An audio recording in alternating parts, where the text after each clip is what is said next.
Well, hello everyone. Welcome to today's webinar, which is Making the Most of Any Light and Weather, featuring David Kingham and Jennifer Renwick of Exploring Exposure, and me, Sarah Marino of Nature Photo Guides.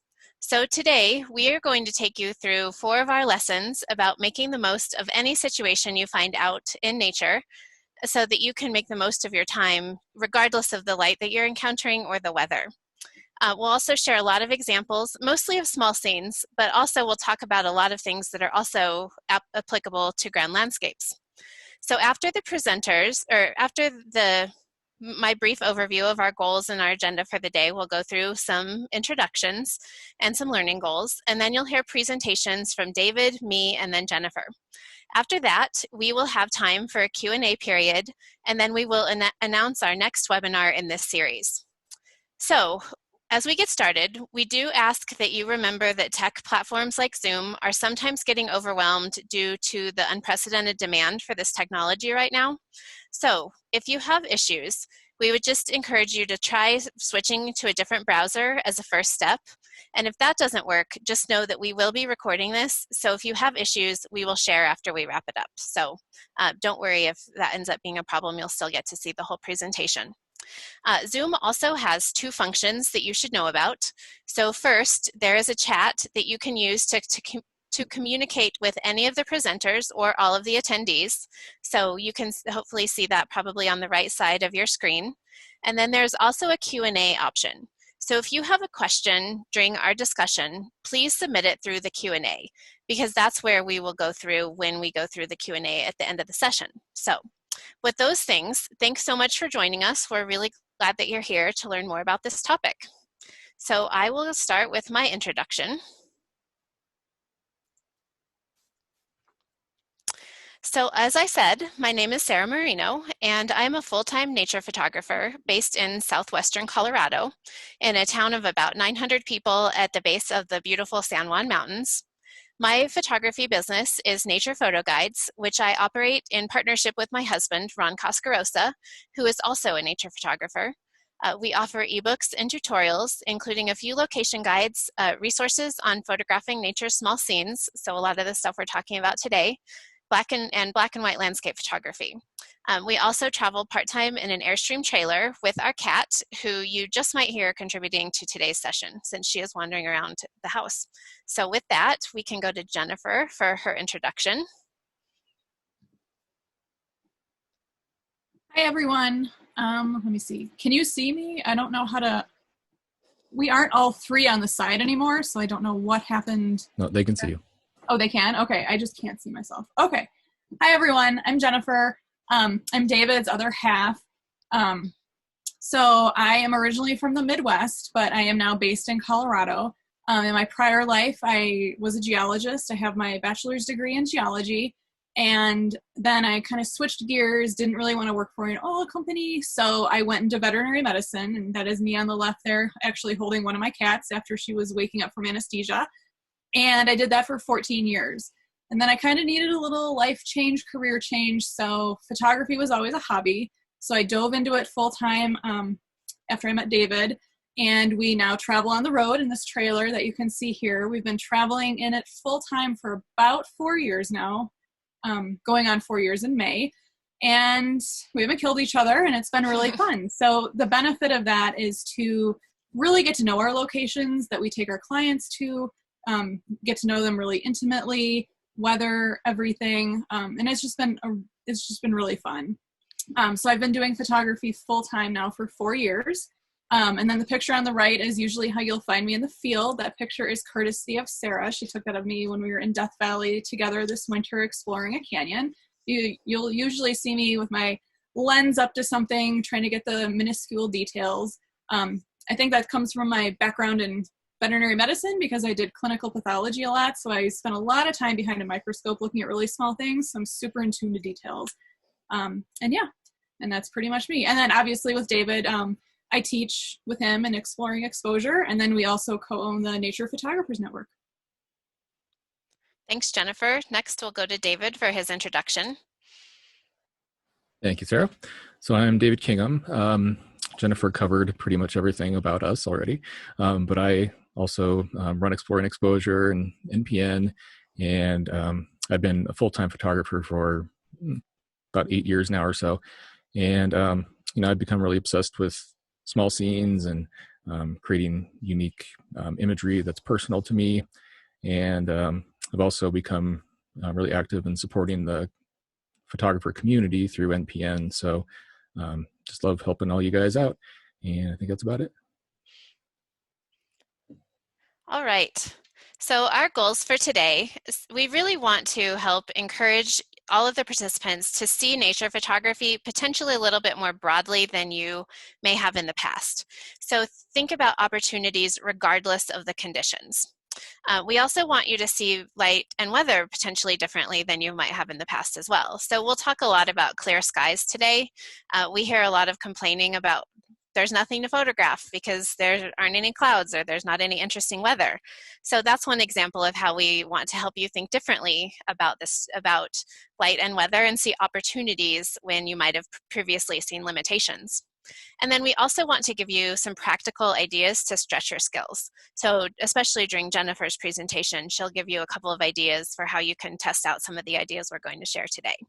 So those are the goals that we hope that we'll cover during our discussion. And we feel like it's important to start with an overview of our shared philosophy about nature photography. So in general, we have what I call an expansive approach. And I think about this in no matter where I am, no matter what the light looks like, no matter what the weather looks like, what the landscape is offering, I always feel like there's something to photograph. It might not be what I expected, or it might not be what the place is known for, but there is always something to photograph. So that means doing things like seeking opportunities instead of accepting limitations. So in my presentation, I'll talk a little bit about the golden hour and getting that out of your mind.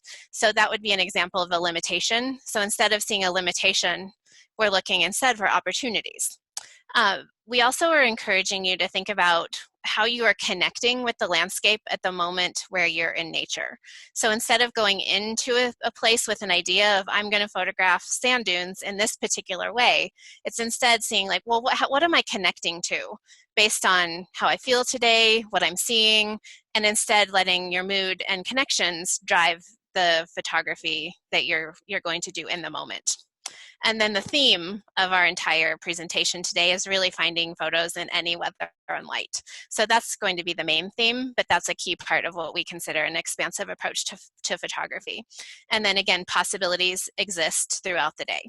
So this philosophy of seeing photography as an expansive approach and that there's always something to photograph is the basic philosophy of the entire presentation and just generally how the three of us approach photography. So think about this as we go through our presentation today. Here's a quick summary of the 4 lessons that we are going to go through. I'm going to cover the first lesson, which is that light is not good or bad. David is going to cover the next 2. So first he'll talk about how dynamic weather creates opportunities for nature photography, in particular small scenes. And then he will also talk about how you can stop complaining about clear skies and again see opportunities instead of limitations. And then finally, Jennifer will talk about some lessons to push yourself to find subjects during difficult conditions so that you can expand your skills and move towards having an expansive approach where you see opportunities around you under any light and weather. So that's an overview of our agenda for the day. And now I will start with my lesson. So light is not good or bad. And before I get too deep into that subject, I do want to just leave the general reminder that these lessons apply to both grand landscapes and small scenes. So what you see on your screen in front of you right now are 2 of my favorite photographs from my own portfolio, and they are clearly both photographed under clear skies. So some of the lessons that we'll talk about today about how light isn't good or bad and about weather and clear skies also apply to grand landscapes in a lot of different ways, plus small scenes, which will be more of our focus. So if you're like me, one of the first rules that you learned as a landscape photographer is that you should photograph during the golden hour. So I learned that the golden hour is the time right around sunrise and sunset when the sun is low in the sky, and often is golden light in the sky. So like those really rich golden tones, yellows and oranges, reds and pinks. In practice, based on watching a lot of photographers at a lot of places around sunrise and sunset, that usually means that the golden hour is actually 15 minutes before sunrise or sunset and then 5 minutes after. So like you allow a little time leading up to sunrise. It happens like when the sun first hits something in the landscape, and then people kind of dissipate after 5 minutes. But especially as you'll hear during David's presentation, like arriving early and staying late, like really late, well into twilight after after sunset, can be a great opportunity to make photographs. So this rule of arriving to photograph just during the golden hour is incredibly limiting. So yes, it can produce really dramatic and impressive and dynamic photographs, but it also creates a false dichotomy. It teaches us that there is good light and there is bad light. And we want to reset that today. We don't want to talk about light in terms of good and bad. So the first lesson is light is not good or bad. We don't only photograph during the golden hour, but instead we're open to opportunities throughout the day. So again, this is reinforcing that idea of expansive photography. We don't talk about good light or bad light. Instead, we talk about qualities of light and what those qualities of light mean in terms of opportunities. So learning to observe and anticipate lighting conditions in all different sorts of landscapes can really help open up all kinds of opportunities for photography. So instead of just photographing for a short period of time around sunrise and sunset on days with colorful clouds, you can expand your opportunities to cover an entire day under any conditions that you encounter.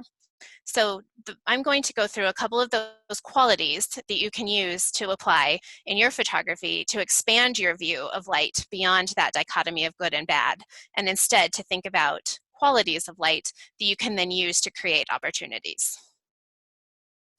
So this is a subject that in our workshops that the three of us teach, we spend more than an hour on just this topic and then spend a lot of time in the field.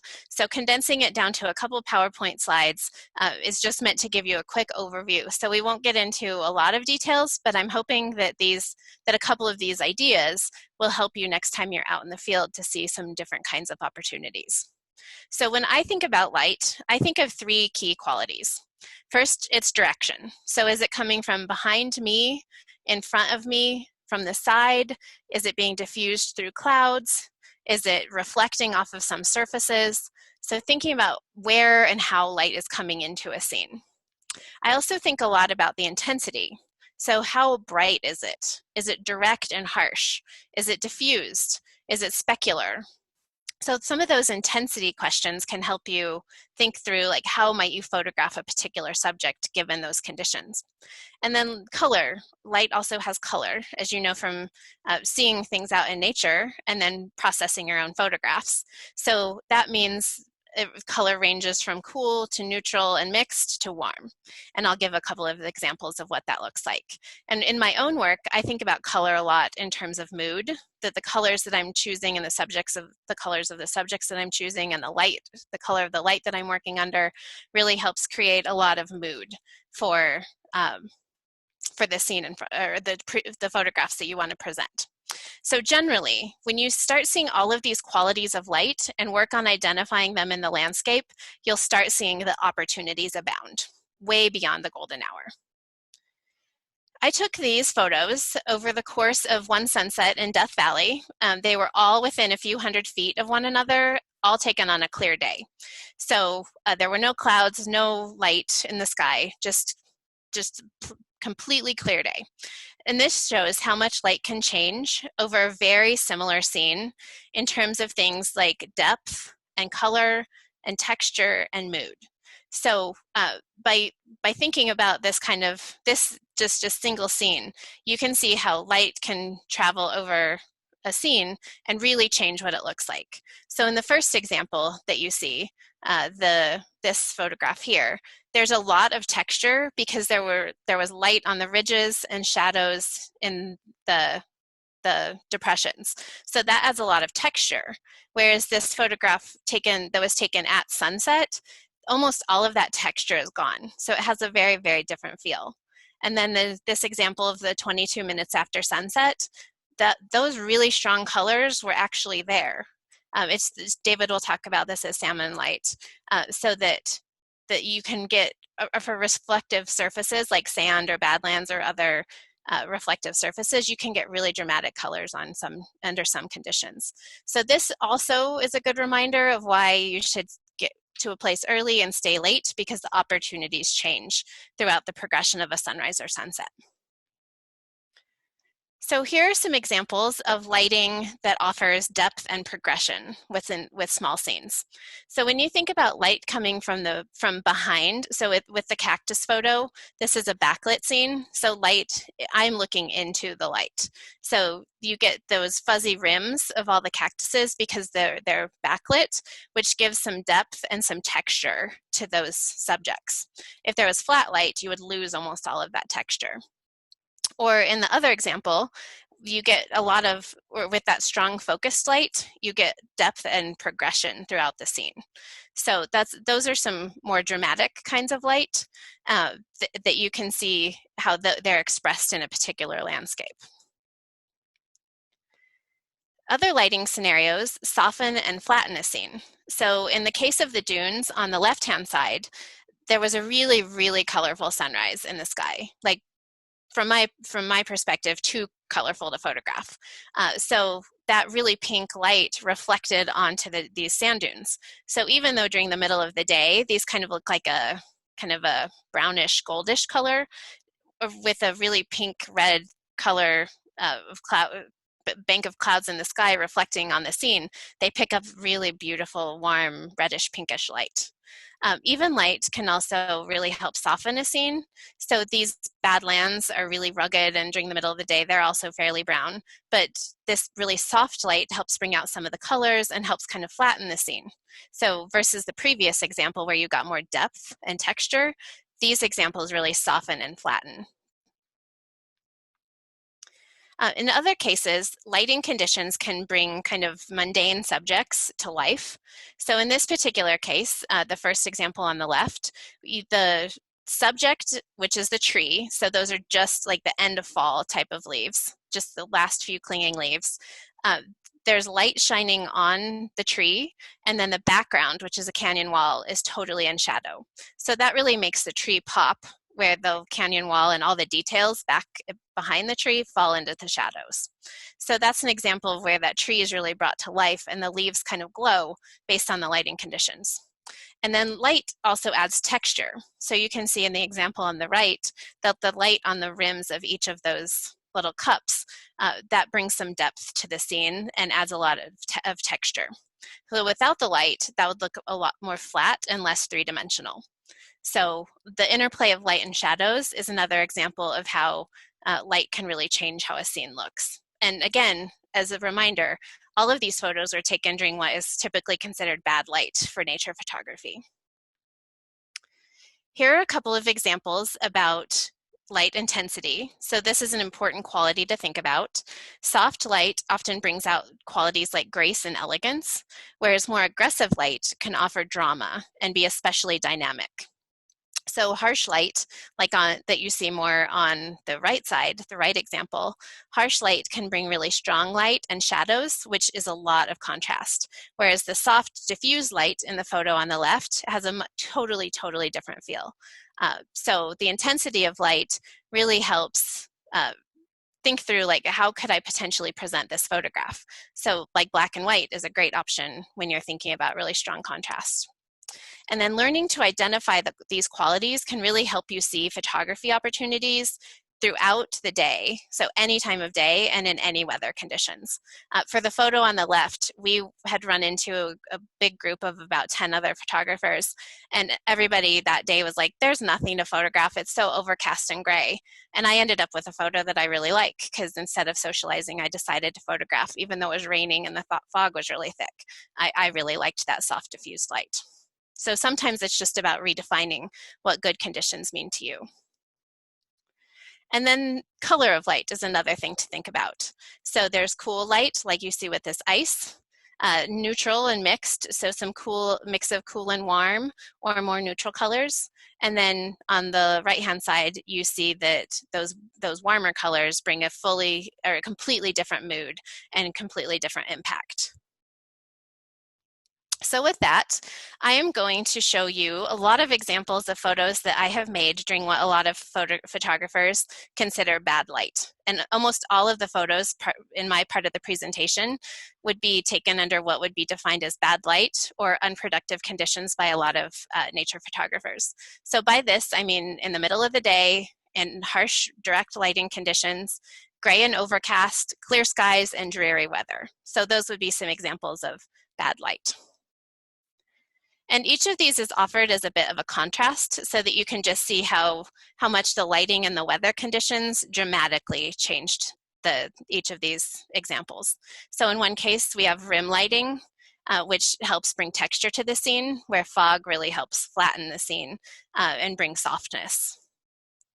In this case, we have some dried mud in the desert where the example on the left, all of those tiles under reflective, like right around Twilight, the blues and pinks of Twilight reflect off of all of those individual cups, versus the example on the right where really harsh shadows are created because the low angled light is catching the edges of the tiles. So very similar scene rendered in completely different ways during different parts of the day. So Colorado fall colors, thinking like reflections are something that you can often do. Reflections in water are things that you can often do at any time of day, sometimes with really interesting results, especially on colorful, like reflection and refraction patterns on colorful rocks and streams, and reflections on lakes. And then for something that's very different, so a much more soft and graceful feel, the photo on the right was taken during a raging snowstorm. And then some Badlands. So this is the same area of Badlands, not the exact same composition, but same area, where you see how harsh direct light creates really strong shadows in the black and white, versus light on a clear day creates those soft pinks and blues. In the case of the ice patterns on the left, there's some red light reflecting off of canyon walls, and then blue light reflecting off of the sky. So you get that warm, cool contrast, versus the example on the right, which is a much cooler rendition. So that's an example of how that both of these were clear sky days, but different lighting conditions can produce really different results.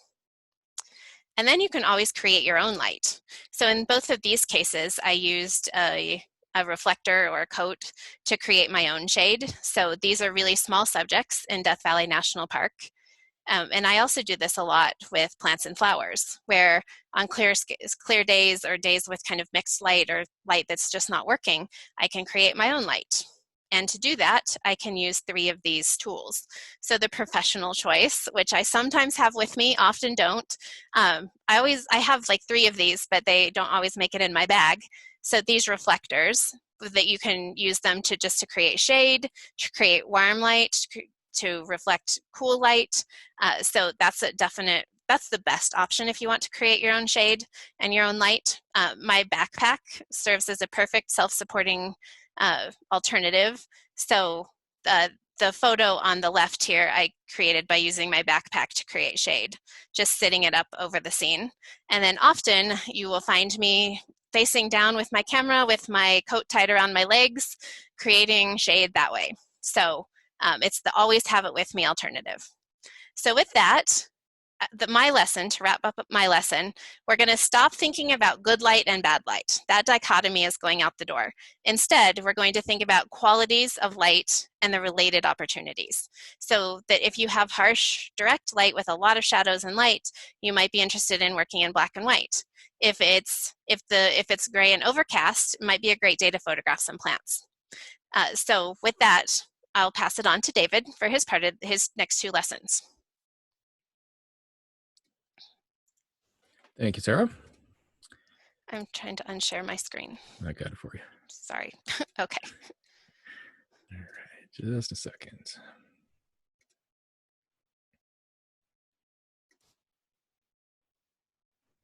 All right, does that look okay? Okay. So the first thing that I want to talk about is dynamic weather and how it can help you create unique images. So the most obvious dynamic weather is, of course, storms. Storms create really interesting clouds and atmospherics. So here we have some backlit clouds, and by catching the storm at just the right time, as the light was kind of breaking through, I was able to create this dramatic image, which has many layers and depth due to the atmospherics being backlit. So on a normal day, the buttes wouldn't have enough separation to make this an interesting photo, but the atmosphere makes the buttes that are farther away brighter and have less contrast, and this is called atmospheric perspective. So here's another example of Virga being backlit at sunset, which picked up the golden colors of the sunset, which contrasted nicely against the cool blue mountains in the background. Here we have some more backlit clouds, but in black and white this time, which really helped bring out the texture of the clouds, which ended up being the subject of the image. And you'll want to pay close attention to when storms are coming into or leaving an area. It's often those moments that create really magical light. So this storm hung around through sunrise, which made it gray and dreary. But by waiting around until mid-morning, I was able to catch a little break in the clouds, which allowed the light to bathe the mountains, backlight the clouds, and create a rainbow. It wasn't quite the right conditions for unicorn, but I guess this will suffice. So you'll also want to get out before a storm comes. On this morning, we had just enough light at sunrise to give the clouds and some mist some life. The light gave a slight amount of color to the clouds, which created some separation, and some soft light also hit the fog, which was otherwise just really gray and muddy. So the rest of the day was really dreary, and we were fortunate to catch this fleeting moment of light, which is often how it goes with storm light. So with many storms, you will get broken clouds, typically as the storm is breaking up. And this creates really beautiful dappled or spotlight. In this image, the sun was intense enough and there was enough water vapor in the air to create these beautiful crepuscular rays and some really nice spotlighting on the landscape. And this is just another example of this. So fog. Fog is really the nature photographer's best friend. It helps create depth, it simplifies, it creates separation, and it makes everything kind of dreamy. So if fog is in the forecast in your area, I highly recommend getting out. In the Western US, we don't get to see this often, so we get really excited about it when it does. In this image, we had incredible rains in Death Valley the day before and into the night. And I knew looking at the forecast that these conditions were prime for fog. The temperature and dew point were really close together, which is a key indicator for fog. There was no wind in the forecast to blow it away, and we had a ton of moisture the night before. So it really pays to learn how to predict fog. Here's another example of a dreamy, almost spooky scene in the redwoods. You can see how the fog helps to separate the trees in the foreground, and the trees in the foreground have more detail. And as you get further away, there's less detail and contrast, which gives it a lot of depth. So certain areas on the coast have fog pretty often. And if you get lucky, you can get the beams of light coming through the fog later in the morning as the sun rises up through it and create some really unique stuff like this. Let's talk about wind. So you might not think about wind being an element that you want when doing photography. It can cause your subject to move. It can also cause your camera and tripod to move. But in certain scenarios, it can create some incredibly unique conditions. So for example, on the sand dunes, it causes dust to be blown up in the air to create really surreal atmosphere that, again, gives your image depth. You're sensing a theme here with the depth. So, or you can zoom in and capture the blowing sand over the ridges being lit by the sun. It's not the most fun experience in the world. So if you're more of a fair weather photographer, this might not be for you, but a bit of suffering is so worth it for these type of images. So wind can also create really unique opportunities that otherwise would be impossible. In this image, the wind was howling as a thunderstorm was bearing down on me, but I was able to intentionally use a longer shutter speed to blur the grasses in the foreground to tell a more interesting story of the storm and demonstrate motion in a still photo. Transitions of the seasons can create unique conditions as well. Without the snow, this image would have been a little bit lacking, but with the snow and the warm light, the mountains suddenly have dimensionality. So this is often what we try to do with images, is use light and contrast to make a flat 2D photograph appear to be three-dimensional. So flooding can often be tragic, but you can find beauty in it as well. In some areas, flooding can create unique patterns in the mud. And while this was taken in Death Valley, you can find mud just about anywhere along with these interesting patterns. You'll want to seek out areas where the water flowed but then receded, and this is where you're likely to find those interesting patterns. Just keep searching and you'll eventually find these. All right, enough talk about interesting weather. Let's talk about the bane of nearly every landscape photographer, blue skies. Ooh. We hear complaints all the time from photographers. I finally get out for 2 weeks and it's been blue skies the entire time. Just stop it. There are endless opportunities to photograph small scenes with clear skies. You just need to be creative. So let's start by talking about twilight. So this is the period of time before sunrise or after sunset when the sun is below the horizon, but reflecting off the atmosphere, which gives the beautiful glow about the land, as Sarah calls it. It's this amazing, soft, silvery light. And next to stormy conditions, this is really my favorite light. So in this image, you'll notice a beautiful transition of cool blue shadows to warmer light hitting the left side of the dunes, but it still has that silvery feel to it. So make sure you stick around well after sunset or arrive really early to catch this before sunrise. Right after sunset, you won't see this because it takes around 20 minutes after sunset for this light to begin. So here's another example of some mud in twilight. In this one, I really brought out the silvery tones to make it feel like ice. If there were clouds, the effect wouldn't be the same. So there's actually advantage to blue skies in this case. So here's two examples of Badlands. I didn't process these quite as cool, but they are taken in twilight. So if you don't like the rich blues, you can still change your white balance to get beautiful colors. The key with the twilight light is that it's incredibly soft. And as Sarah mentioned earlier, if you wait long enough, you will get this salmon light. And I think Sean Bagshaw might have coined that term, I'm not sure. But this happens during twilight, but a little bit later, eventually you get this incredibly purple, pink light that truly makes the landscape glow. And you get a little more depth with defined shadows as the sun gets a little further below the horizon. So my recommendation is to go out on a clear sky evening and stay at least an hour after the official sunset. So take some photos from the same location every 10 minutes so you can see how the light changes and start making yourself aware of this unique light so you can take advantage of it. We often stay out after sunset or until our cameras won't focus anymore, and then we finally call it a night. Or sometimes we even use a flashlight to focus so we can keep going. Another idea is catching the edges of light. So those moments where the sun is casting its last or first rays on the landscape. The image on the left is some mud that was interesting, but as the last rays raked across it, the full dimensionality of the scene was revealed. And the light on the Badlands on the right also helps, gives the scene a little more depth. So those edges of light can also create contrast, not only of dark and light, but of cool and warm. So the light hitting the Badlands on the left gives the image life by highlighting those contrasts, as you can see the cool shadows below contrasted against the warm light above. The image on the right was from the sun coming over the hill behind it and spotlighting only the leaves with warm light while leaving the background in the cool dark shadows. So a similar example of that last moment of light.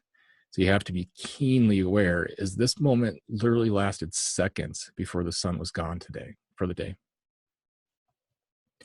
Here I was able to capture the sun's first light hitting the dune while the mountains in the back were still in shadow. So this is another example of the contrast between light and dark and cool and warm. Reflected light you will typically find in canyons, and this is where light is hitting one wall directly and the light is reflected onto another wall, which makes the light very warm and soft where that reflected light is hitting. Now, if you have a clear sky day, I would go out, go look for subjects that are sitting in the shade. Shade isn't the most exciting light, and it can look quite dull on your LCD, but you can bring some life back to these in post-processing. You must have a good subject that has either great texture, shapes, or patterns to make this successful, since the light is no longer the subject. Some more examples of subjects photographed in the soft light that is created in the shade. So the even light makes it really easy to capture everything in one exposure. So you're less concerned with technical issues, and you can focus on composition and finding new subjects. This image was taken almost midday, I believe like 2 o'clock in the afternoon. So blue skies and harsh light can equal incredibly dramatic black and white images. This contrast is perfect for this style of black and white photography. And black and white also allows you to focus on textures and shapes despite this harsh light. For macro, think about shooting macro as well. It opens up a whole new world that we pass by. The great thing about macro is that you can shade your subject using a diffuser or even just your body, which opens up the opportunity to shoot anytime you want. You're no longer constrained by the weather, so get out there and be creative no matter what you're given. And with that, I will hand it off to Jennifer.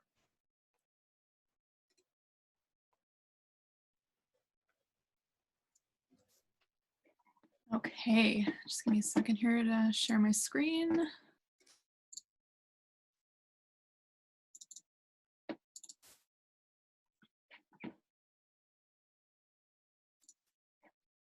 Okay, so hi everyone. So I'm going to kind of pick up where David left off, and I'm going to take some of the lessons that David and Sarah have just shared with you guys and kind of put them into real life examples that I've encountered. So lesson 4, push yourself to find subjects in difficult light. So when I say difficult light, I'm saying the challenging conditions. So I'm talking about anything that's not the epic sunrise or sunsets that so many photographers are used to chasing, but I'm talking about, shade, harsh direct midday light. Maybe you have some clouds, maybe you've got some weather going on. So I'm going to run through a few examples and some lessons to kind of help you guys challenge yourself next time you're in the field to kind of grasp these concepts and, push yourself and learn a little more. So some ideas to challenge yourself. So one, I'm just going to run through these really quick, and then my lessons are all based on these ideas. So some ideas: look for the cool shadows and warm highlights within the landscape. Photograph a subject in the shade. Photograph black and white during midday. Revisit a location in different types of light and weather conditions. Photograph in different weather conditions. Sorry, let me just move my window because it's blocking everything. There we go. Photograph a landscape from late afternoon all the way to twilight. Work with reflected light, and finally study a tree and the way the light interacts with the tree. So that's going to be kind of a study subject here that I'll go over. So first thing, look for cool shadows and warm highlights within the landscapes. So this introduces you to the idea of complementary colors. We expect highlights to be warm and shadows to be cool. Landscape painters did this to help create dimension in their paintings. Highlights are usually warmer yellows, reds, and oranges. Blue and yellow and blue and orange are complementary colors. Complementary colors harmonize well and please the eye in our frames and to our viewers. So I challenge you to look for these out in the field. Look for these while out on a hike, maybe when you're scouting a location, or without a camera in hand. Start training your eye to see this relationship in the field, and you'll have an easier time identifying it while behind your camera. After learning to see this, it'll start to become second nature to your eye. So kind of like I said, help train your eye to see these in the landscape, and the warm and cool shadows kind of help create a 3D dimension and a 2D image. So when we're out in the field, everything is 3D, but our pictures are obviously 2D. So we want to relate that to our viewer, kind of that third dimension. So a few examples here. These are two more intimate compositions. The one on the left is from Colorado. This is during fall colors, and you see the blue clouds in the background. We've got some nice atmospherics catching some glow from the sun, and you've got blue in the shadows down here, and then more yellow in the trees below. So all these two colors, the yellow and blue, create a very nice cool and warm contrast, making for a bit, more visually appealing scene. Ooh, say that twice. So that's a good interplay of how those colors work and kind of create dimension throughout the scene. On the other side, we've got some sand dunes from Death Valley. Now, in this particular evening, the light was kind of shining through. It was very hazy and dusty in the atmosphere. So you're getting some nice warm glow kind of in the background. So that's not the sky. That's actually a side of an alluvial fan going up a hill. But it's got a really nice yellow glow. And if you look on the sand dunes, you'll kind of see these nice warm highlights on the ridges. And the sand dunes are obviously a nice blue color because they're in the shade. Now, this is the processed file, but if it was the raw file, this is pretty much what it looked like out of camera. So when you can really grab these moments of yellow highlights and blue colors in the shade, you really can create some kind of nice pastel and even some dramatic scenes with those colors. So now I'm going to take it a little more abstract and kind of show you some natural abstracts with the same principle. So on the left, I've got some mud. The cracks in the mud were actually caused by the playa freezing the night before, and then the next day in the sun, it kind of melts and leaves these fissures in the ground. So on this image, the blue on the top of the frame was actually a shadow being cast by a small bush that was out of the frame that you can't see. And it didn't reach far enough in the frame, so you still have the warm highlights that were being lit by the sun on the playa. And you kind of see those kind of grabbing up to reach the cooler highlights. So I personally just caught my eye because of the gradation of these colors, and it just created an interesting scene. The scene on the right, again, these are sand dunes in a little more abstract fashion. So I'm really zoomed in on the dunes, and this was actually early morning as soon as the sun had risen above the mountains.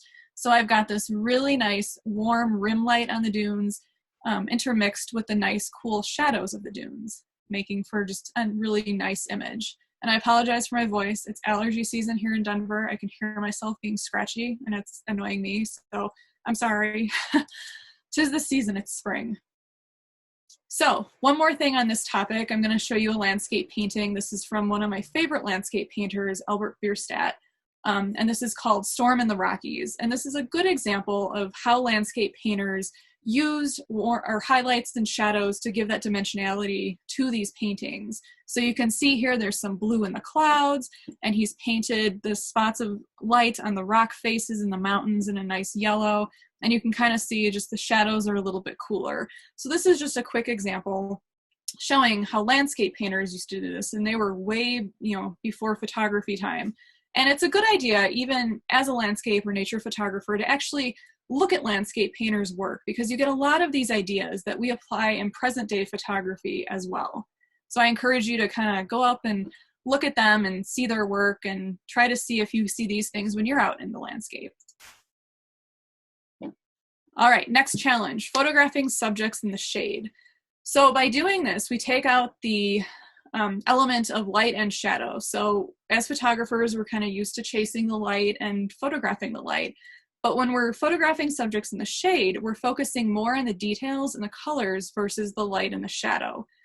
So without the distraction of light and shadow, the focus is strictly on the subject itself. Challenge yourself to focus in on these patterns and compositions that are based on the subject itself.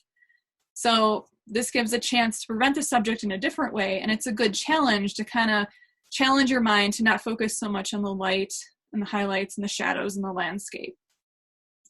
So a few examples of these. I've got some aspens here from Colorado. These were in the shade before the sun came up. And the shade actually really pointed out to the yellow and the reds and the oranges and the leaves, and the trunks are just slightly blue because they're in the shade, but they're still aspen trunks, so they're still pretty white. So that's what attracted my eye to this scene. Sometimes colors become a little more pronounced in the shade because the harsh light isn't shining on them, kind of dulling them. On the right, we've got some leaf litter here with some aspen leaves. Now, if these had been in the harsh light, I may not have noticed them, but because they're not in the harsh light and they're in the shade, my eyes are brought more to the detail and the water droplets and the veins in the leaves and just the leaf litter in its, in and of itself. So I wanted to focus on this. So shade can actually bring more attention to colors and textures than if they're sitting in the harsh light. So I challenge you to look for these little scenes in the shade. Next examples we have here. So on the left, both of these actually wouldn't have been possible if they hadn't been in the shade. So the little picture on the left, this is actually tree pollen in Grand Teton National Park that had landed in a puddle on the ground. And it wasn't in the shade, but I could see it with the reflection, as I kind of stood at a different angle. So I actually used a method Sarah talked about in her presentation, and I took my coat and I shaded it, or I may have had David stand there and hold the coat for me. I don't remember. Sometimes he's my shader. But I really wanted to capture the lines and the textures in this pollen. It reminded me as a geologist of a topographic map. So I wouldn't have, it was hard to see because it was in harsh light, but because I kind of walked by and caught a little bit of it in the shadow, I thought, this would be really nice. So I shaded it and then got this image. The image on the right is from Zion National Park. This is a little leaf kind of trapped in this really fine, soft grass. So again, if this had been in the highlights, I wouldn't have seen it, but because it was in the shade, my attention was brought more to the details in the grass and the leaf itself, and I created a nice little story with this leaf. So one last thing, talking about shade, don't be afraid to play with light and shade. I know that the focus of this was talking more about subjects in the shade, but here's an example of interplay between shadows and light. So on a windy day, this was taken in Zion National Park, there were shadows cast by these moving branches, kind of like, swimming across the sandstone in front of me. And they created a very unique pattern. I liked the layer of the shade and the highlight and the shade and the highlight. And I took advantage of this and made a cool abstract out of it. So don't be afraid, or, kind of look for those little edges of light, as David was kind of saying, and, don't be afraid to play with them. So third challenge, shoot black and white during midday. So harsh midday light, that's great for black and white. Black and white photography is about drama and depth, and the more high contrast the scene, the better. You can still achieve great black and white photography with other conditions, but for the purpose of this, I'm focusing more on the harsh midday light that people tend to avoid. So learn to identify scenes in light that would create a nice black and white scene. 2, be deliberate about shooting in black and white. Be purposeful. A lot of times people shoot a landscape, they can't get the colors and tones right, so they say, oh, screw it, I'm gonna do this in black and white. Now, I've done this too, and there's absolutely nothing wrong with that, or that thought process. Sometimes the idea of black and white actually comes to me when I'm processing an image. And, sorry, looking at my notes, I'm kind of screwed up. So sometimes that idea comes to me when I'm processing an image, but learning to see in black and white in the field and being deliberate about it is a very useful thing, and it'll elevate your imagery and teach you how to see these things during the midday light. And the more you practice and shoot, the easier it'll be to see in black and white. So one tip that I tell my students is that I'll put my camera into monochrome mode on my Nikon, and I believe that's under picture control. So when I do this, it turns live view into black and white, and as you move your live view around, everything's in monochrome. So you're able to kind of see things as they are in the field, but in a black and white form. So this kind of helps you see things, and occasionally I'll still do it, but I've learned over the years to kind of identify these scenes myself. But if you're first starting out and having a little bit of difficulty seeing that, I definitely recommend turning that on in your camera to kind of help you see these scenes better. So here are 2 examples. So this is classic midday boring light that a lot of photographers would say, I'm gonna go nap.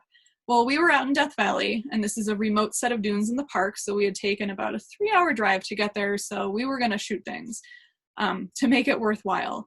And these dunes were absolutely gorgeous in the midday light. And as you can see on the left, the color version is just a tad muddy. Now, when I saw this, I was thinking in black and white. So the muddiness didn't really occur to me.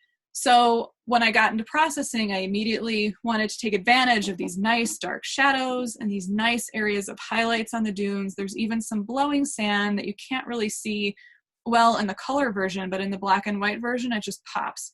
So I cropped a little and kind of positioned it where I want, and I ended up with this beautiful, dramatic black and white image. So you can easily take the midday light and play with it and actually create very dramatic and images full of depth. So definitely don't discount the midday light. Another thing, I wouldn't have been able to take any of these desert textures if it hadn't been sunny out or very bright. So desert, or not desert textures, but any texture in general make excellent subjects in black and white. And like I said, none of these would have been possible if it had been cloudy or there wasn't harsh light. So on the one on the left, this is some mud after a flood in Death Valley, and you can see the light really highlighting the tips and the edges of the little triangles of mud. The one in the middle is again mud, and you have the nice harsh white coloring with the darker rims on the edges of these little mud tiles, and you've got some texture inside that were really brought out with black and white. And then of course you have more mud. If you haven't guessed already and you don't know me or if you haven't followed me, I'm obsessed with mud. My license plate should be like mud obsessed or something, but I always stop to shoot mud no matter where it is. So there are these nice little mud cracks, and I could see these little pathways through the mud cracks that were nicely illuminated, and there's a nice range of gray tones in here. So always, don't be afraid to look down at the ground, look for these textures and figure out the best way to bring them out, and black and white is an excellent way to do that. And then one last little note about black and white. If usually when we go out and we have sun and harsh midday light, we generally have clouds. Now, if it's windy or you can actually see the clouds moving pretty quickly, grab your 10-stop or your 16-stop filter and experiment and make black and white imagery with long exposure. So here's Grand Teton National Park. It was a super windy day. Some of my trees here you can see are moving in the wind. That doesn't bother me in this image because it was about the wind and it was about the cloud movement. So I'm not going to worry too much about that. But these clouds were just doing really funky things, and you can kind of see it just brings a little bit of depth and feeling to this image and almost makes you feel like you're there as you're watching these clouds kind of spiral through the sky. So last little black and white tip, don't be afraid to include those clouds in your film. All right, next challenge, revisiting favorite or past locations during different types of light. So this is around Ridgway, Colorado, where we have land, and we've fallen in love with Ridgway over the years. It's actually where David and I met. So we're very partial to this area in Colorado. So this is Mount Sneffels here in the back. You can't really see because he's obscured by the clouds, but this area I frequently visit every fall. And this was an example. These photos weren't taken on the same day, but they were taken actually in the same season, just different times and different weather conditions. So challenge yourself to visit a location you photographed before. Every location takes on a little bit of a different mood and feeling in different weather conditions. Pardon me, I have to move a cat. Sorry about that. So the image on the left was taken after a storm. The clouds were kind of clearing, still obscuring the mountain, but I really enjoyed, again, here's some nice highlights and some shadows, and that's what captivated me to this scene. The scene in the middle was taken on a blue sky day, right before sunset. It was actually this stand of trees. I hope you guys can see my mouse, but the middle stand of trees in this image, there's a road off to the left that I was shooting telephoto with across, and these last little rays of light were hitting this stand of aspen, creating a dark background. So there's, it highlights these aspen trees, and it just really captured my attention. The last light was actually taken on a super dreary, snowy, kind of rainy day. It was just kind of little snow pellets. They weren't sticking, but I came across this grove of aspen, and what I enjoyed about this scene were all these little leaves at the bottom that were still hanging on to the branches. And it kind of looked like they had fallen from the leaves on the top, but they hadn't. So I kind of liked the shimmery effect it gave me. But again, that was shade. We've got a clearing storm, and then we have bright sunlight. So 3 very different images created in different weather conditions from one of my favorite spots. So don't be afraid to go back and challenge yourself to do the location over in different weather conditions or light. Next up, photograph a landscape from late afternoon to twilight. Now we heard Sarah and David talking about this, and the landscape looks very different during each stages of light during the day. So being out in it to photograph it and see helps these changes and helps develop your eye. So we as photographers are usually waiting to catch the golden hour or the sunrise or sunset light. While there's nothing wrong with that, it can be a good challenge to watch these various stages go across the landscape. Witnessing this with your eye is helpful for your own photography, so you can be better prepared when you're in the field to catch these, because a lot of these moments can actually be pretty fleeting. So having a good idea of when to expect these is fabulous before you go out into the field. So here, once again, Death Valley. You can tell I'm a little partial to Death Valley. So we have a sequence of light here. So this first image on the top, these more silvery dunes, this was taken at around 3:30, 3:30. So you've got really kind of more little silvery blue light going on because it's harsh and direct. So this can create actually really nice black and whites. And then as the sun progresses more towards sunset and gets a little lower in the sky, you can catch it on the textures of the dunes and these ripples. So that's kind of what this would be. And then you move into that golden hour. So on these dunes, you can see we've got the nice areas of highlights and shadows and some dancing sand here. And then after the sun sets, that's when I really enjoy photographing dunes because they take on a whole new feel. So the image on the left was after the sun had set, and it creates this kind of painterly glow. So this almost reminded me of a painting. You can see some little shrub grass here. And then as the evening progresses, I've got two images here. So this was not the same evening. This was two different evenings, but the image in the middle, the more pinky dunes, was actually reflected light from the pink clouds in the sky. So Sarah kind of showed an image like this earlier, but that reflected light on sand dunes is pretty amazing to see. And you can only get this if you have those blue sky days. And there were just a few pink clouds in the atmosphere, but it was enough to catch this pink light. And then the image on the right is actually true twilight. I think this exposure was actually like 4 or 5 seconds to catch. This is usually when, people have packed up and they've already gone back to their cars and they're eating dinner, and we're all out there still photographing. So this was taken in that twilight, and it gives these dunes that beautiful blue glow. And again, this was a perfectly clear sky day. So do not discount those clear sky days, especially on the sand dunes, because dunes are very reflective. So they'll reflect the light in the atmosphere or the clouds or any other kind of light that was going on at sunset. So just a little timeline of light throughout the dunes. And then next, we're going to photograph in different weather conditions. So snow, fog, rain, storms, woohoo, oh my. As nature photographers, immersing ourselves in these conditions and scenarios is helpful for getting to know weather better and how our photography relates. I know it's not the most comfortable thing in the world to get out in the snow and it's cold. I mean, it's hard. But becoming more familiar with nature and her weather patterns is something that it's always good to experience, and it makes you a better nature photographer in the long run. So these images, the one on the left, this was taken in Colorado during a snowstorm. You can see all the little snowflakes. It was definitely not comfortable, but very cool with the scrub oak, and it kind of creates a more pastel painterly effect. The picture in the middle was Yellowstone on a foggy day. Like David said, fog is amazing to photograph as nature photographers. It's very moody. And then the image on the the right is Grand Teton National Park. This was after a pretty bad storm. So we had all sat in the car with pounding rain and even little bits of hail before all of a sudden we just, we were going to be patient and wait. And sure enough, one little ray of sunshine started, and then there was a clear slot in the sky, and it created this really dreamy, moody scene, almost reminiscent of a Bierstadt painting, which is why I enjoy this image so much. But if we hadn't been patient and waited out the rain and the hail, thankfully we had a car to wait out in, we wouldn't have witnessed this. So definitely put yourself out there, put your gear out there, and experience these different weather conditions for yourself, because they can create some wonderful imagery. Another example of this is Glacier National Park. This is St. Mary Lake. We've got Wild Goose Island here in both images. You can see the island here in the middle on the right, off to the left here. So this was a super cloudy day, one that we weren't sure anything was going to happen, but it was worth getting out and at least experiencing it and kind of seeing what we were going to see. And light managed to break through and create these really nice beams. And then the following day, a few days later, We got this amazing storm with this light. So you can see the rain shafts here with the setting sun kind of catching that and making it colorful, and you had a nice reflection in the lake. So again, it definitely pays off to visit these locations, the same spot, in different weather conditions. And of course, rainbows. You can always be rewarded with a rainbow after a storm.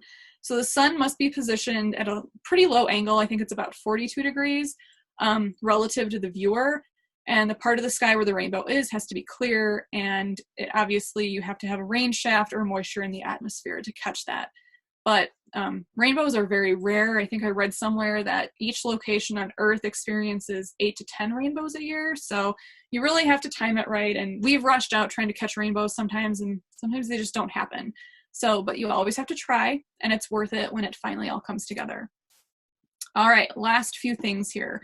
So study subject, we're going to take a tree here. A tree is a static subject that can present many small photographic opportunities with changing light. Challenge yourself on a blue sky morning or afternoon to walk around a tree during low-angled light. See how the light changes as you walk around. Look for backlit leaves. Look for side light on the trunks. Look for the shadows that they cast on the ground with the branches.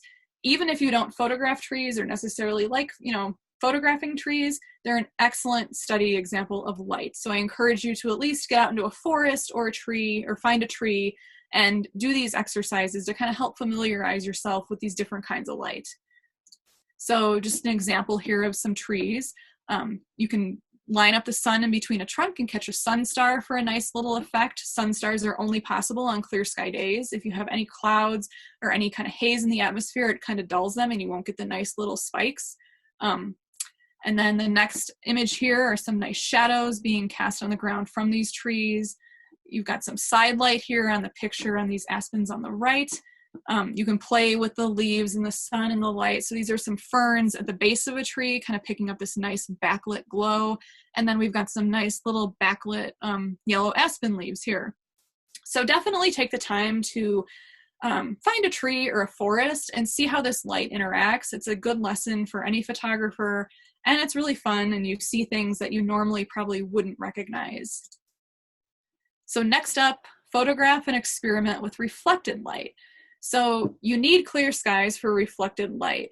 This is that canyon glow that everyone chases. So here's a picture of the Narrows in Zion National Park, and you can see that reflected light kind of out in the distance and the distant cliffs. And clouds will not allow this to happen. So you definitely need clear skies for this, and sun. Reflected light is direct sunlight hitting one side of the canyon wall and reflecting to the opposite wall. I know David talked a little bit about that.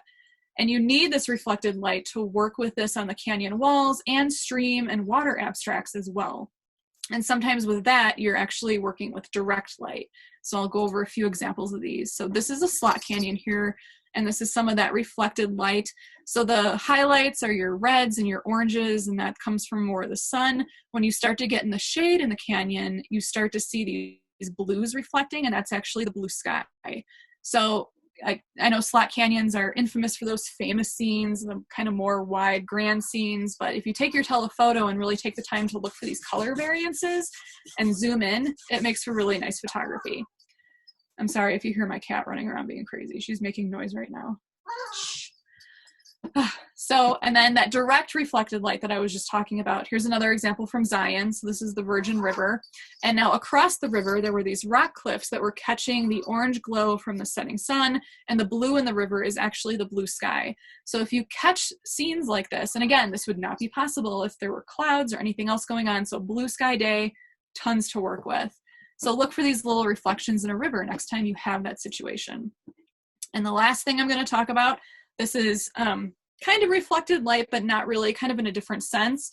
So both of these water abstract images are reflections of aspen trees. So on the left, the blue is the sky, and the yellow is the foliage in the aspen trees. And the image on the right, these blue knots right here, are actually those knots that you see on aspen trees. So these are all trunks, and then the yellow is its, corresponding foliage. And this wouldn't be possible either without water agitation. So this is a good example of you arrive at a location, you don't have that still water to get those classic reflected scenes. Perfect. Work with some abstract scenes, because you wouldn't be able to get these unless the water was agitated. So next time you kind of stumble upon a scene like that and you can't do a reflection, try to look for these little patterns, and any kind of foliage, tree trunks, anything will reflect into the water, and you can get a whole diverse collection of different colors and everything. So look for this next time you're there. And you're clear where your still water doesn't work out. So just to summarize all of us, we encourage you to recognize the photographic opportunities that exist in all conditions and light. We want to be well-rounded photographers so we can take any weather condition, blue sky day handed to us and make an image from that. And there is no such thing as bad light, only good light, and that happens in every scenario. You can create photos in any weather and light as long as you're open to it. Having the open mind is super important. Leaving expectations at the door helps. And numerous small scenes opportunities exist in any conditions, as you've all seen us show different weather, different light, time of day, everything. And I really want you to challenge yourself to practice looking for light and photographing in different weather conditions. Try something new and experiment. And on that note, we're going to give you guys a little assignment. So if you want to choose 5 of your favorite photos, analyze them for mood, weather, and light. Ask yourself what worked well and how could different conditions have changed or improved the photo. We are often our own best critic. I'm not saying go back and, totally critique yourself. This is more about just the weather you were given and what you did with it in your imagery, and the only thing you can do is learn. David and I still go through our photos and do this, and it's just a good exercise. And we want you to share those photos on the Exploring Exposure community. You can sign up, it's free. We would love to see what you guys are working on as we do all these webinars. David can give a few more details about that. And with that, we'll jump into our question and answer session. And this slide just shows that we have our next webinar coming up on April 29th. And this will be a little bit different. We're going to do a question and answer session with ourselves, the 3 of us, and actually with Alex Noriega and Alistair Ben as well, since we all kind of have similar styles. So that's very exciting that Alistair will be joining us from across the pond. And with that, I'll leave it open to David for questions and answers. All right. Thank you. Thank you, Kona, for the entertainment in the background. Oh my gosh, I'm hilarious. sorry about that, guys. You maintained your composure so well, Jennifer. I don't know how you did that. The whole time she was making noises, I put all the cat toys away and she found one. So I couldn't get up and move the toy, but she says hi. She's very excited about Zoom apparently. All right. So we'll jump into the Q&A. We've got a lot of questions here. Our first question is actually not a question, but I think it's an important point. Gary Ray says, many of the photographs reflect the fact that the sky is not necessary in nature and landscape photography. So many newer photographers think the sky has to be an element and don't look at a scene without the sky. Your photographs demonstrate that the landscape doesn't need a sky. And I would agree with that completely. I have been shooting more and more without the sky as I evolve my photography. And I think you two would agree with that as well. Yeah, for sure. Okay. So next question from David, thinking about the golden hour myth. Another one many new shooters hear a lot is that they need to shoot off of a tripod all the time. I'd love to hear your thoughts on shooting handheld for nature shots. Sarah, you want to start with that one? Sure. When I'm photographing plants or things with low depth of field, which is probably about 1/3 of my portfolio, I often work off of a tripod or start off of a tripod. And when I'm photographing landscapes and small scenes like what we were talking about today, I often start off of a tripod as well, because having that freedom allows me to try different things without planting myself in one spot. And then usually if I feel like I need to refine something, that's when I get my tripod out, set up, and then can really be careful about the composition. So sometimes, like with plants, again, I will do start to finish without a tripod. In other cases, I start without my tripod and then end up setting up and refining, because I feel like it's like those details are a lot easier when you're set up. So I'd say I do a mix for sure. I would say I do a mix as well.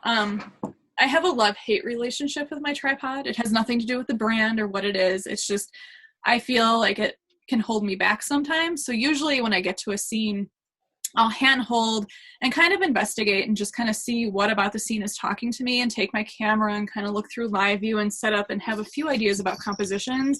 And then I'll dedicate myself to my tripod and commit to something. But we tell our students this too. You know, we see so many people that arrive on a scene, plant their tripod down, and they don't move for an hour, hour and a half because they're so zeroed in on something.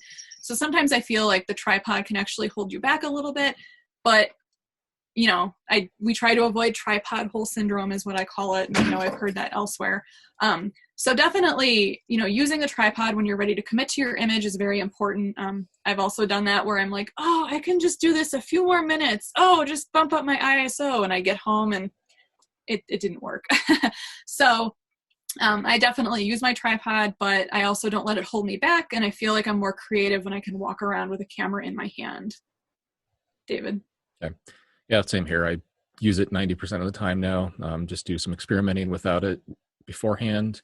I used to hate it and I tried to avoid using it, and I missed so many shots because of that. So now I just try to use it all the time. All right. Question from Ron.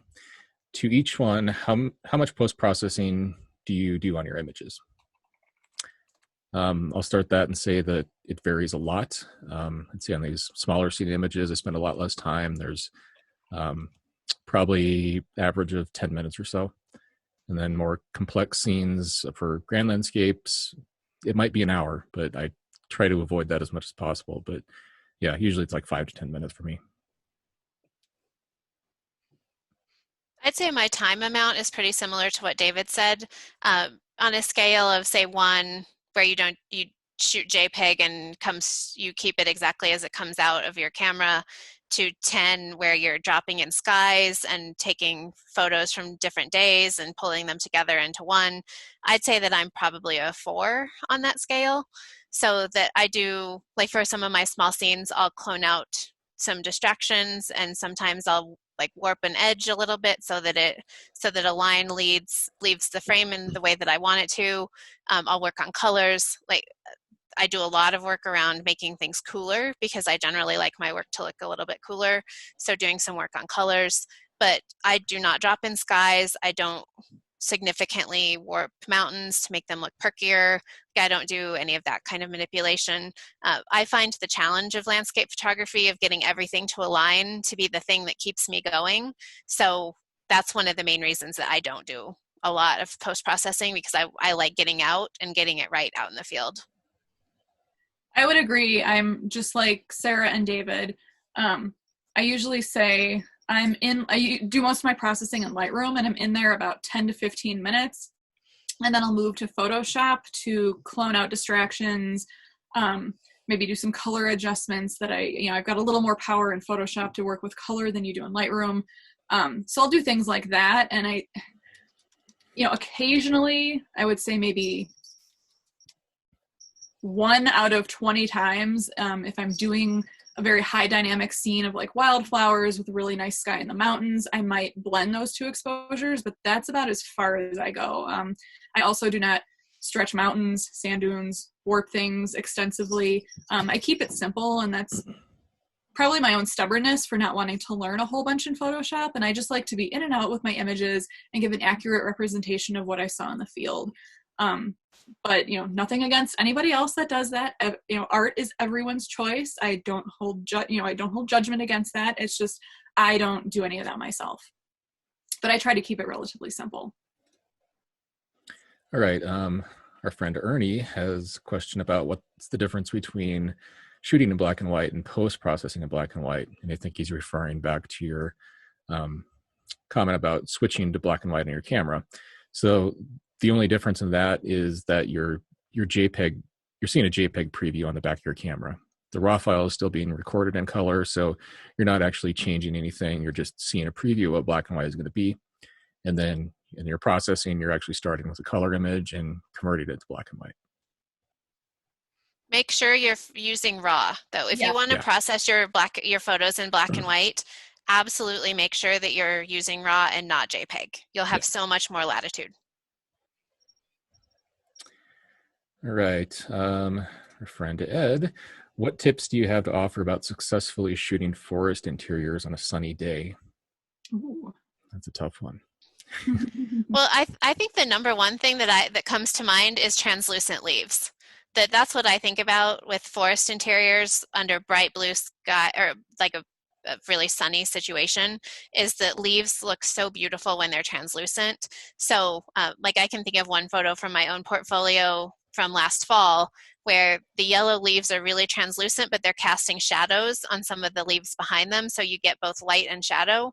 So looking for some things like that, considering photographing up into the forest canopy, because then again you're getting the benefit of translucence. And with higher dynamic range sensors these days, you can bring up the shadows and bring down the highlights enough where it doesn't look like a super HDR photo, but you get enough details back that sometimes you can make it work, especially if it's like more later morning or late or afternoon where the light is a little bit lower and a little bit less harsh. So that's translucent leaves is my number one, the thing that draws me most during the middle of the day. Yeah, I would agree with that. Yeah, me too. Right. Nancy says, what's the best shooting technique for foggy conditions? The only thing that comes to mind, I think shooting fog is pretty easy. I would just say overexpose it a little bit because the camera is going to try to make that fog gray or neutral gray. So just overexposing it to make the fog a little bit closer to white would just be the only thing I could think of. Anybody else? Yeah, doing that, and then in post-processing, the dehaze filter in Lightroom, I usually tell people it's a very dangerous slider, just like clarity. But in foggy conditions, it actually, or in foggy photos, it actually can do a world of wonder. You can, kind of push that dehaze just a smidge to the right, and it'll bring out objects more clearly. Or if you're still going for that, really dreamy, foggy feel, you can actually slide it just a hair to the left to increase the foggy feeling. But as far as shooting in the field, it's pretty straightforward. Just like David said, just the little Lightroom tip there just to kind of help with the processing. All right. Paul says, can you mention something about white balance settings so as to pick up the characteristic light like blue, gold, salmon, etc.? I'll start this by saying that I have a really weird method of actually cranking up the saturation to be able to see the colors more clearly. And then you can adjust your white balance so you can really see those colors come out. And I talk a lot more about this. I actually have a presentation I'll be doing out of Chicago live a couple weeks that talks more about this. But yeah, really thinking about seeing blue in your shadows when you're adjusting that and seeing warm in your highlights. So by using that method, it makes it a lot easier to actually see those things. But I'm sure you guys have some other ideas for that. Jennifer, do you want to go? I pretty much do exactly what David does a little bit.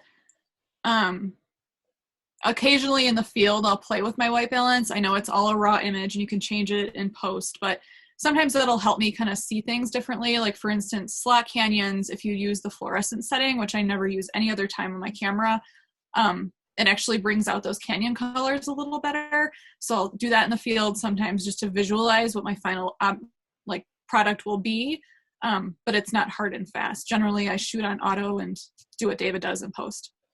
Yeah, I think that using auto white balance, because it actually sometimes it makes things look more blue or more salmon on the image that shows up on your LCD and then that you import into Lightroom. So there's a little bit of exaggeration there sometimes in the way the camera records that light.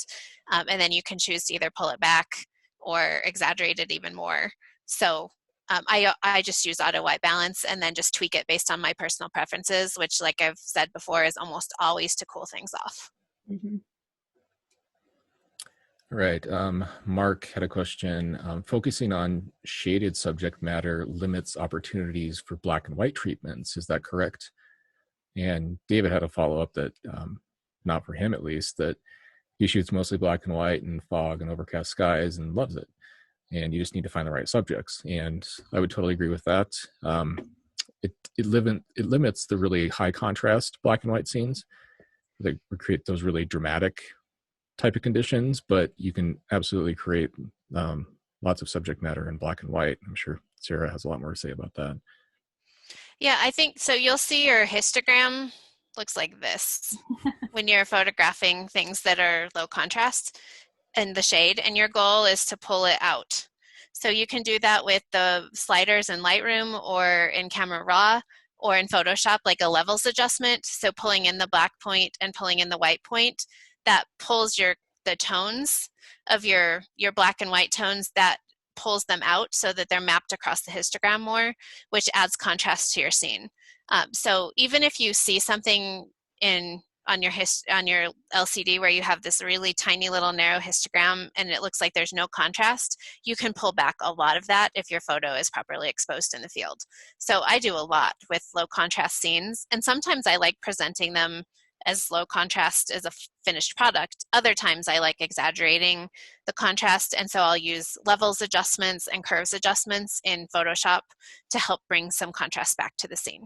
So don't be scared about those little narrow histograms in the field, because there's a lot that you can do in how you choose to present it and how do you process those files.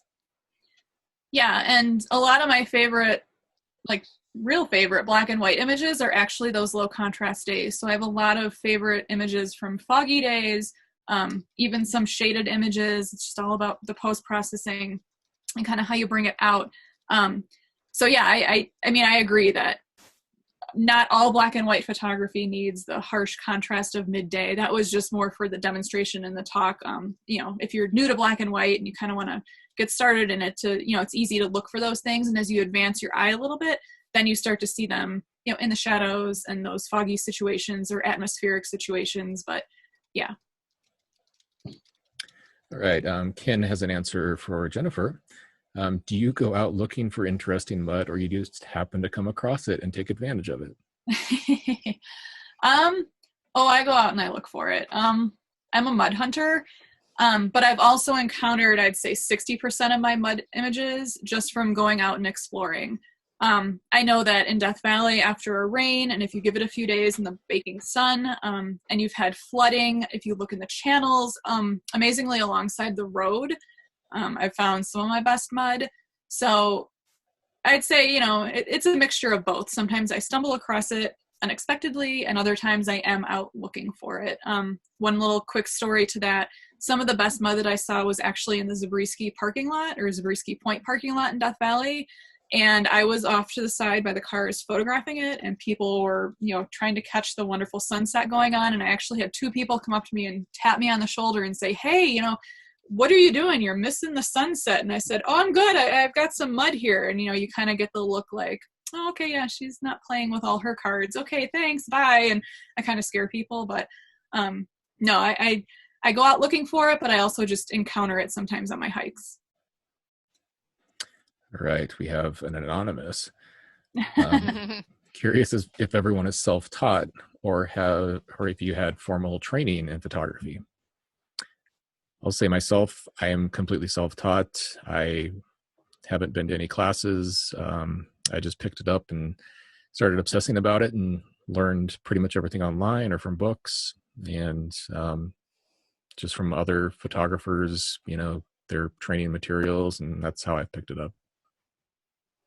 Yeah, myself, I'm self-taught. I didn't take any classes in high school or college. My dad was an underwater photographer, because we did a lot of scuba diving. So I kind of watched him do his stuff and kind of got into it. But then in college, I had other interests, and then really got into it after college. But yeah, just online learning, just, you know, going out in the field and teaching myself and coming away with not so good days and awesome days, and just, you know, trying to, you know, YouTube videos and books, and just trying to get any little knowledge I could, but all self-taught, no formal training. Yeah, I'm mostly self-taught as well. I took 3 Mark Adamus workshops when I was first getting started, and then kind of went in a different direction and just did, like, the Nature Photographers Network was one of the biggest places that I learned. That's where David and I met many years ago. And I learned so much through NPN, getting my photos critiqued, reading other people's critiques, reading a lot of books, doing just the same kind of thing, like watching videos and learning that way. Cool. Bobby, Uh-oh. you Do Who you let him? use do you use any filters besides a polarizer and D? I will just say no. No. No. Easy enough. Yeah, like we don't use grad NDs because we can do that in post processing, either by blending images or even just using the grad filter in Lightroom, whatever. Yeah. And then Jimmy says, Jimmy Arcade, when you refer to Twilight, is that synonymous with Blue Hour? I would say yes, those are one and the same. Mm-hmm. Yeah. Agreed. A long time before sunrise or a long time after sunset. Yeah. Let's see. Allie says this may be a bit in depth, but when shooting midday in direct sun, if not shooting in black and white, are there some techniques that help add depth to larger landscape scenes? Weather, like dust and atmosphere. Yeah. I don't know. That's a tough one. It is a tough one. It's a good question. If it's not in black and white, and there's no atmosphere, then it's not the best conditions. And yeah. It's just challenging. It doesn't mean it's not the best. They're just challenging conditions. Yeah, that's when I would turn to the smaller scenes where you're, like we were talking about earlier, where you're looking at a smaller patch of translucent leaves, or you're looking at a small patch of interesting ripples that are in both light and shade, or an interesting plant where you can create some shade for yourself. That generally the light isn't going to be as good for grand landscapes during that time of day unless you're doing black and white. So like for my photography, I would turn my attention to other things. Yeah, that's when I would get my telephoto out and do exactly kind of what Sarah just said. Yep, just not the ideal time for color grand landscapes. But you can do other things. Kathleen says, what shutter speed did you use for your water reflection abstract shots? I'm not sure who that was directed to. Probably Jennifer. I don't think I had any. I had one, but it was shutter speed didn't matter. Yeah. So the one, the Zion one with the canyon reflected light and the sky reflecting, I generally shoot those anywhere between 1/4 of a second to 1/8. I like to blur my water, but I also like to keep that texture in the water. And I have found over the years that 1/4 second is the happy medium between those two. If you're referring to the ones with the ripply water or the agitated water with the trunks and everything, I would have to look. Give me 1 second. If David, do you know what you shoot those at? It depends which ones you're talking about. They're generally faster speeds. Yeah, just fast enough to freeze the water. Yeah, I can't find it right now. But yeah, just anything, like you said, fast enough to freeze the water. You could, yeah. It's going to depend on how much it's moving. And Jimmy has a similar question about the aspen trees. But same thing. It's just fast enough to freeze it. And so I think the other good, sorry, David. No, go ahead. Oh, I was just going to say that faster is generally better, I would agree, but experiment, because you never, unless you have a lot of experience doing these kinds of photos, you're never going to know what it looks like. And you might get home and be like, I actually liked the slower shutter speed where I was getting little highlights on the edges where I wasn't getting that with a longer shutter speed. So just experiment when you're in the field so that you can look and learn when you get back. All right. Another question from Ernie. He said he read your ebook on small scenes, which he really liked a lot. And he noticed there was a lot of effort in post-processing. And he's wondering if without Lightroom or Photoshop skills, will one not be able to create wonderful images like you create? So our ebook, Beyond the Grand Landscape, I think is what Ernie is referring to. And I actually don't think that they're that heavy on post-processing. So I would say if you aren't oriented towards spending a lot of time on processing your photos, learn to use Lightroom and focus on the whites, highlights, blacks, and shadows sliders, the saturation, color balance, and the curve. And if you learn those things, you'll be 95% there. Photoshop, I like Photoshop a lot more because I feel like it's more flexible and the tools are a little bit more refined. But with just that basic develop panel in Lightroom, you can do a lot of what we've been talking about today. So you don't have to go into Photoshop and you don't have to learn all those tools. Yep. Give me a call, Arnie. We'll work on that. And I just answered the speed question. I typed it in, but just in case someone's not looking at that, a brief look at those photos from a few years ago, my speed was anywhere from like 1/640 to 1/250. So it just depended, and it was all in an f8. So pretty quick.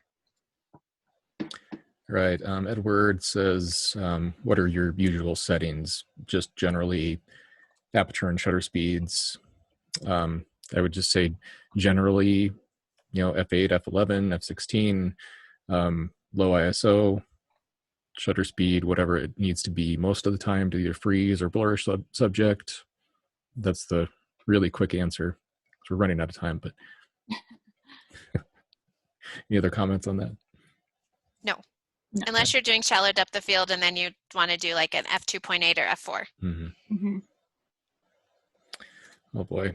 Sally says, how do you know when you're finished processing an image? Oh boy. I think when you've let it sit for a week and you go back to it and you're like, oh, I like the way that looks. Yeah. Yeah. It's always a good idea to walk away from it and just not look at it for a while and then come back. And yeah. Fresh eyes do wonders. Yeah. Richard says, how often do you use filters when you're taking black and white photos? Would you consider those essential? And if so, do you have recommendations for a core set to get? The only filters I use doing black and white are like a 10 stop or a 16 stop, just to get the motion in the clouds, or water to smooth it out if I'm doing a long exposure. But other than that, if I'm not doing a long exposure, I don't use anything. And Breakthrough has amazing filters, and I've used Lee and a few other brands, and Breakthrough is what I prefer. Yeah, I don't. Oh, go ahead, David. A polarizer can help to darken the sky if you're including the sky, and also help bring out some contrast in the scene. Yeah, but like a color set, like if you were doing black and white film photography, you can experiment with those, but they're not important, or they're not essential at all. I think a polarizer and an ND filter, like David and Jennifer mentioned, are the things that are most important. And then learning how to manipulate colors. So taking a raw file where you have the colors and then learning how to manipulate those colors in Lightroom or Photoshop, that's where the colors come into play for processing black and white photos. Josh has a question. Has printing impacted your photography? And do you print yourself or send out? I'll say that I enjoy printing. I don't do it myself since we travel full time. But yeah, I enjoy it, and we do send it out with some different labs. Sarah's just gotten into printing, so I'll let her answer. Yeah, we just bought a 24-inch, well, not just, it feels like we just bought it. It's been a year. But we have a 24-inch Canon printer, and I think the biggest lesson is that you learn so much more about the details that matter and how to live with a photo and how your processing looks when you're actually looking at it as a physical product. So I've found that I've learned so much about my compositions and my processing, and taking sometimes an easier hand than I do when I put things online. So those have been my biggest lessons learned. And also that different prints work well smaller than they do bigger. So I think I've just gotten to know myself and my photography a lot better now that I've been printing more. And my answer is pretty much the same as David, since we obviously live together in the trailer, and unfortunately we don't have room for prints, but someday. It is great having a printer, because then you can just experiment right then and there versus sending it out. It's so much better. Sorry, David. No problem. Jimmy asked where we can find the recorded versions of the webinar and our past ones, and we're putting those on YouTube afterward. So they'll be on my channel, and Sarah's putting them on hers as well. So, and we'll send out links afterwards. Tim asks if we've experimented with infrared filters or cameras.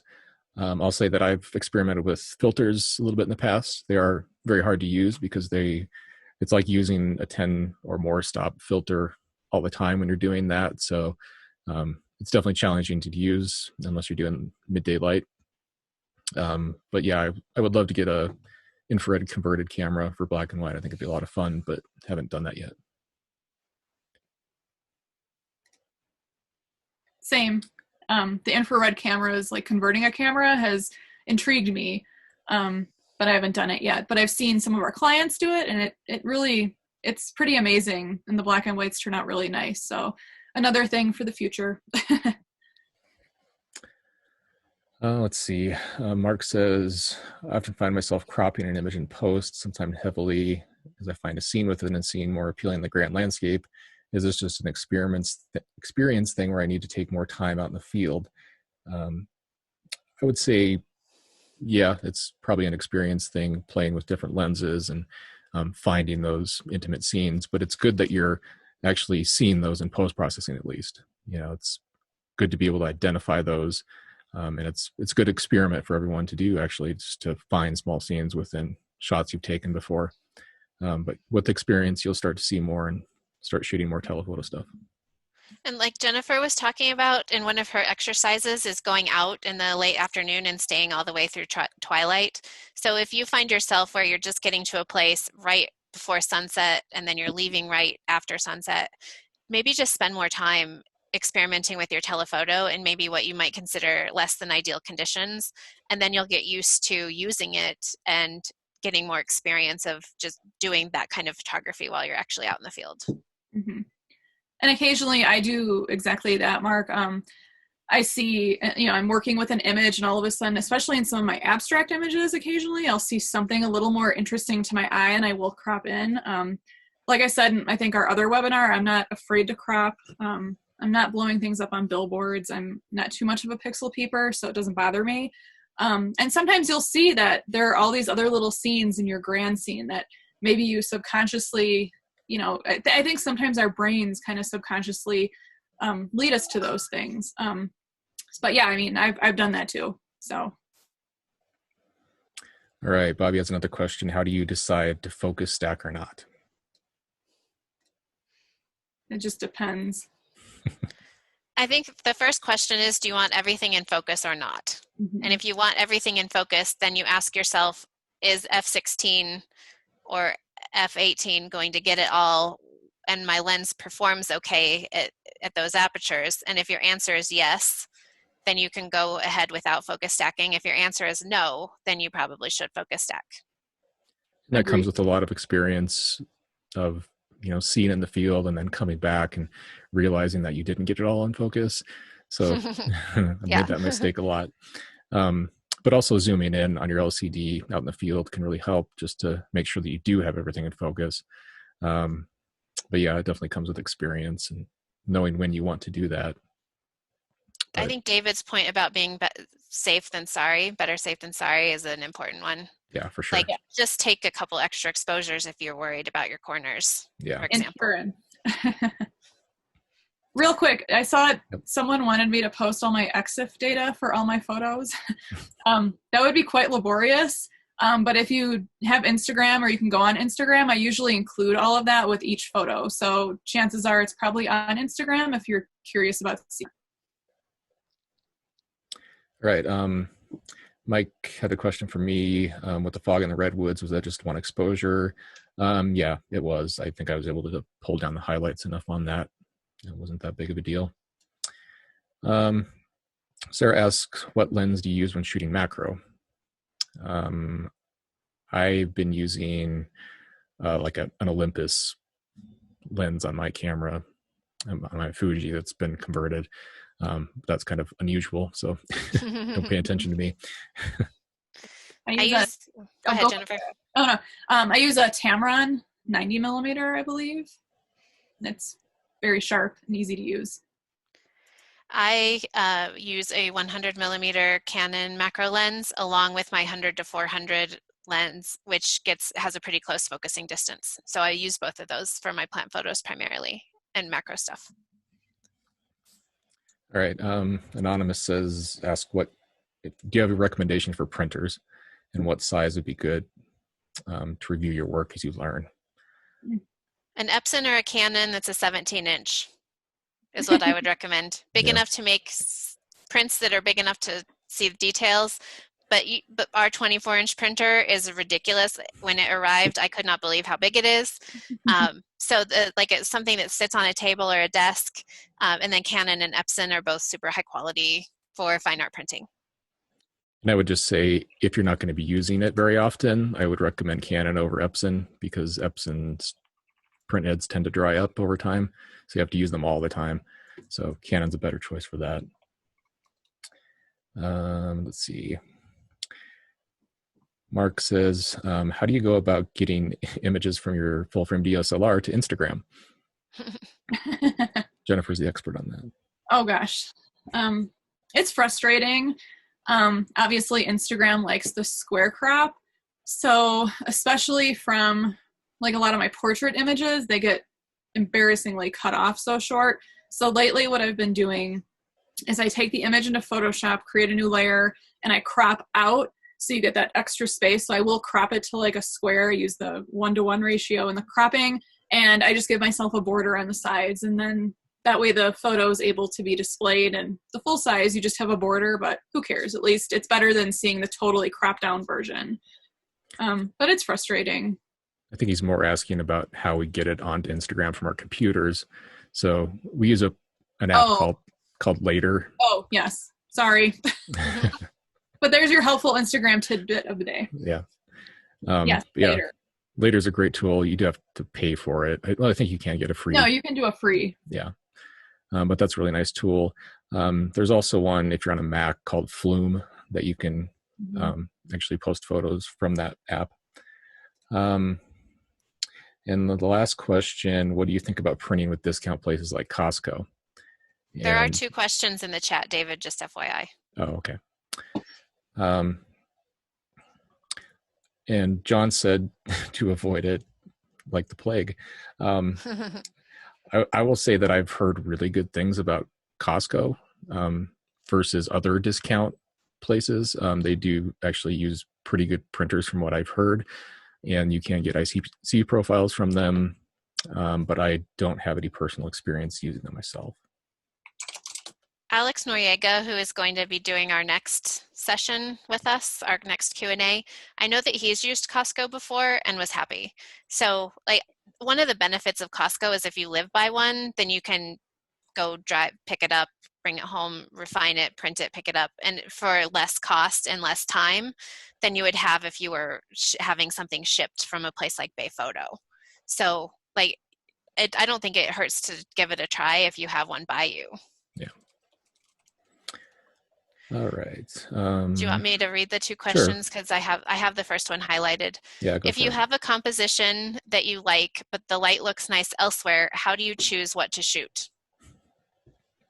I'll say that I'm very frantic and I chase the light typically. I'm not good about like setting up and waiting for the light to happen in a certain spot. So I'm not terribly good at that. Occasionally I'll see something I really like and I'll wait for the light, but usually I'm just following the light and just kind of being really fluid with it and finding compositions along the way. It's very rare that I sit in a place for a long time to wait for that. Occasionally I do, especially if it's like fog or weather or storms or atmospherics. But I'm like David, I move around fluidly and try to take advantage of the scene that's presented in front of me the best I can. I'm going through my backlog of photos, and it's fascinating to see how much my practices have changed, because I used to stay and wait regardless of what was happening around me for an entire sunset, and now I'm much more fluid. Like that, if I go for something specific and light looks good there, then I'll do that. But otherwise I'm following the thing, like connections, like what I'm feeling the most, what the light is doing, like, and moving around based on that. I very rarely stay planted now. And then the last question was from Ryan Smith. And he asked, no, it's an easy one. Well, not necessarily. It's actually philosophical and difficult. What's the next step for each of you in your own personal learning? Oh, geez. Wow. I don't know if I have something exact. I mean, I'm still constantly learning. I don't know. I'd have to chew on that one a while. Yeah, I'd say I'm just constantly trying to evolve my eye to be able to notice and see things at any place I'm at. And I think that's probably the most challenging part. Yeah, beyond that, I keep working on my post-processing, learning new techniques, and just keep evolving in that area. But yeah, I guess I would say composition. Oh, sorry, David. I thought you were done. No, I'm done. I'm always trying to refine my eye for composition. That's something I'm always learning about and still trying to apply out in the field. So I would say maybe that's my next step. And expressing myself more, maybe. I find that I'm really inspired by plants, and when I learn more about the botany and that type of thing, like geology and the natural history of a place, that I just have a better connection and have a lot more ideas. So I've been looking into trying to figure out how to become more of a trained naturalist instead of just a self-taught naturalist. So I think that's probably one of the places that it's outside of photography, but it's highly related to what I'm interested in. Mm-hmm. And I'd also say I'd like to have a little bit deeper of a background in the history of nature photography, just so that I'm more well-versed as a teacher. And then I think one of the things I most want to do, and I wanted to do this last year and then life got in the way, and then I wanted to do it this year and life got in the way. So I just want to spend more time photographing grand landscapes, because I've focused so much on small scenes lately that I want to just get better at that. So that's another thing that I'd like to do this year if we end up being able to go outside. I know, right? All right. Is that all the questions? Well, thank you, everyone. So, yeah. Thank you all for coming. This has been fun. And thank you for your questions. Yeah, thank you, everybody. And hopefully you'll come and join us for our conversation with Alistair and Alex. We had something like, I think, 40 questions tonight that we got through. So we'll be ready. Yeah, keep bringing them. Fire away. All right. Well, thank you all. And hopefully we'll see you in a couple weeks. And please come join the Exploring Exposure community. You can post your photos there, and it's a good place for us all to connect. So thank you all. Thank you, everybody. Bye. Yes, stay healthy and safe.